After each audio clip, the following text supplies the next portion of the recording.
지금 소개받은 최상덕입니다. 69쪽인데요. 일단 제목이 약간 맨 끝에가 문자가 이게 있는데, 아니고 제가 원래 이제 생각했던 건 제3기 인생을 위한 평생학습의 새로운 틀과 접근, 이렇게 제가 이제 제 생각을 좀 정리를 해봤습니다. 일단 이제 앞에 발제 토론자 분도 계셨지만, 이제 중년이나 중고령자를 바라보는 시각을 이제 사실 숙련된 인력의 관점에서 볼 것이냐, 아니면 노후된 인력의 관점에서 볼 것이냐에 따라 굉장히 달라진다, 이렇게 생각이 됩니다. 근데 이제 저는 숙련된 인력의 관점에서 봐야 되는데, 그동안 우리 사회에서는 노후된 인력의 관점에서 보는 경향이 많았는데, 오늘 발표문은 중고령자를 보다 더 숙련된 인력의 관점에서 보려고 하는 시도였다는 점에서 이제 의미가 있다고 보고요. 근데 제가 이제 좀 기여할 수 있는 부분은, 제가 이제 평생학습을 연구하는 사람이기 때문에, 이 발전문에서 평생학습 체계 구축이 중요하다, 이렇게 얘기를 했지만, 구체적으로 어떻게 할 것이냐에 대한 언급이 좀 약하기 때문에, 제가 그 부분을 좀 포커스를 둬서 발표를 하겠습니다. 일단 이제 먼저는, 이 앞에 토론자께서도 이제 중고령자라고 표현을 했는데, 중고령자의 연령대를 어떻게 할 거냐라고 하는 이제 문제를 했는데요. 이제 지금 현재 앞에서 얘기했지만 법적으로는 고령자는 55세 이상이고 준고령자는 50세 이상입니다. 이 때문에 중고령자는 보통 50세 이상으로 이렇게 보고 있습니다. 뭐 그렇게 보더라도 문제는 없는데, 근데 제가 이제 평생학습의 관점에서 좀 이렇게 인생의 이런 연령대를 좀 볼 필요가 있다라는 겁니다. 그래서 이제 영국에서 미래의 평생학습에 이제 대한 연구를 한 적이 있습니다. 거기에서 인생을 평생학습에 거점할 때는 이걸 갖다가 하나의 연속된 스테이지로 보자 해서 제1기를 25세 미만, 그 다음에 2기를 25세부터 49세, 그 다음에 3기를 50세부터 74세, 그 다음에 4기를 75세 이상으로 이렇게 구분을 했습니다.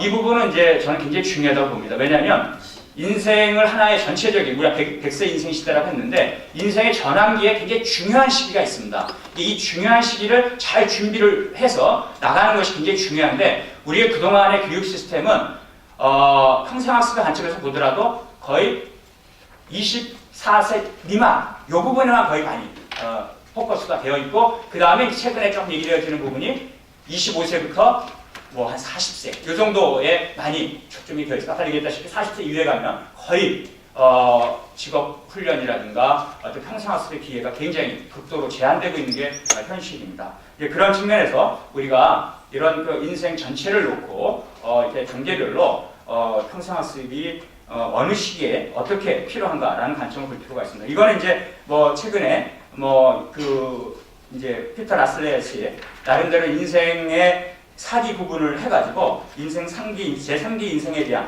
이제 자아 성취이고 중요하게 강조한 이런 부분하고도 맥락이 같습니다. 그 다음에 이제 두 번째 부분은요, 제3기 인생의 경륜과 지혜를 살린 참여적 접근이 필요하다라고 이렇게 보는데요.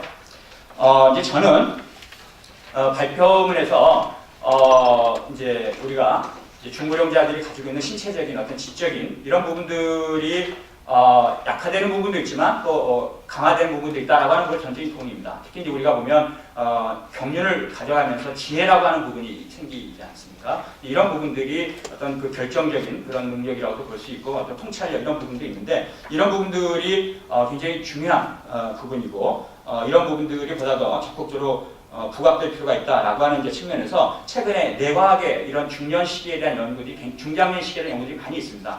그런 부분들이 보다 더 적극적으로 소개될 필요가 있다고 보고요.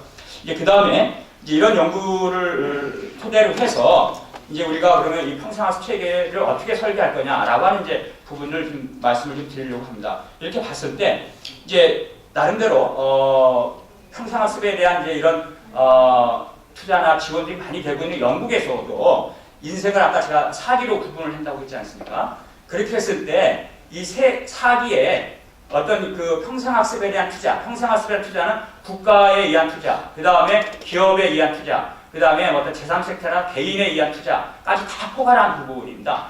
이렇게 했을 때 한 비율이 어느 정도 될 것 같습니까? 이것도 평생학습 때 18세 이후로 구분을 했습니다. 18세 이후에서 24세, 25세부터 49세 이렇게 했거든요. 한 한 어느 정도 될 것 같습니까? 아마 이게 그 영국에서조차도 18세에서부터 24세까지가 100%로 하면 86%입니다. 그 다음에 25세부터 49세까지가 11%예요. 그 다음에 50세부터 74세까지가 2.5%. 그 다음에 75세 이상은 0.5%예요.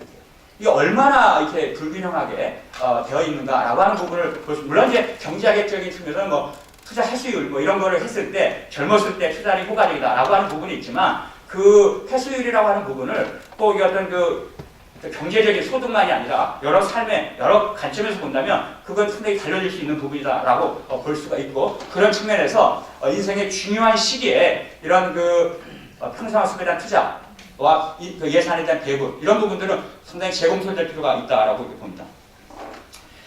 이제 이런 관점에서 봤을 때 이제 성인 학습자들의 어떤 잠재력, 가능성 부분들을 잘 보여주는 부분이 지금 유럽에서 유행하고 있는 부분이 인생 제3기 대학이라고 하는 게 있습니다. University of the Third Age라고 얘기하는데요. 아까 제가 이제 말씀드렸다시피 50세에서 75세 요 시기를 보통 이제 제 인생 3기 인생이다라고 얘기를 하는데, 이것과 이들이 얼마나 적극적으로 활동하고 있는가라고 하는 부분이 하나의 예로 제가 이제 들었습니다. 이제 영국에서는 이 은퇴자 또는 은퇴를 안 했다 하더라도 파트타임, 풀타임 하는 자들을 제외하고요. 이런 사람들을 대상으로 해서 운영이 되고 있습니다. 그런데 지금 영국에서만 해도 그 인생 3기 대학이 1000 지역에서 운영이 되고 있고 40만 명 이상이 참여하고 있습니다. 그러니까 이거는 뭐냐면 이 그 은퇴자나 이런 시기의 잠재력이나 이런 부분들 우리 사회가 얼마나 저평가하고 있는가 라고 하는 부분을 우리가 굉장히 볼 수 있다고 하는 그런 측면에서 제가 예를 들었습니다. 여기에 있어서는 학습자들이 스스로 가르치고 배우고 하는 겁니다. 예, 그야말로 셀프 헬프 운동 차원에서 중요한 점인데, 여기서 가장 중요한 건 참여입니다. 우리가 중고령자 교육이나 훈련을 할 때 우리는 보통 그들 항상 대상으로만 보게 되고 있는데, 그들을 하나 참여자의 관점에서 본다면 전혀 패러다임이 달라질 수 있다, 이렇게 저는 생각을 합니다.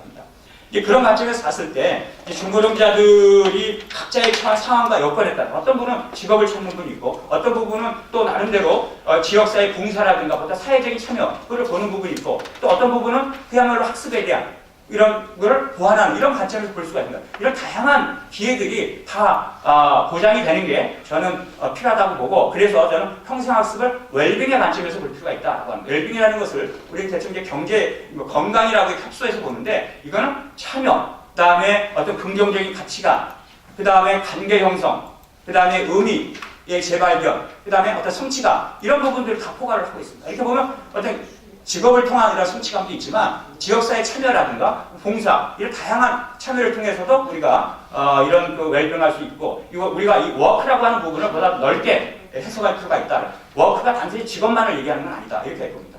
그런 측면에서 우리가 좀 폭넓게 봤으면 좋겠고요. 예.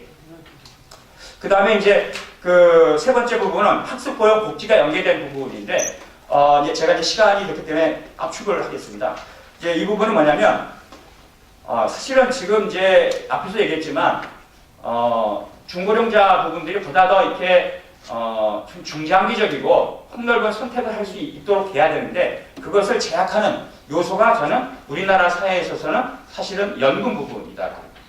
이것이 굉장히 보가 앉아있기 때문에 사람들이 단기간적으로 생각을 해서 우선 생계 유지를 하다 보니까 계속적으로 자기의 그 삶에 대한 어떤 새로운 계획을 가지고 중장기적으로 개발하는 이런 기회가 거의 안 주어져 있다, 이렇게 생각합니다. 그 다음에 이제 네 번째 부분은 우리가 아무리 훈련을 많이 하고 교육을 하더라도 이것이 자기가 원하는 뭐 일이라든가 직업이라든가 연계가 안 되면 저는 상당히 효과는 반감되게 된다고 생각합니다. 그리고 많은 연구에 의해 보면 아무리 능력을 갖췄던 사람도 노동시장에서 6개월 이상 벗어나게 되면 다시 노동시장 재진입하기 굉장히 어렵습니다.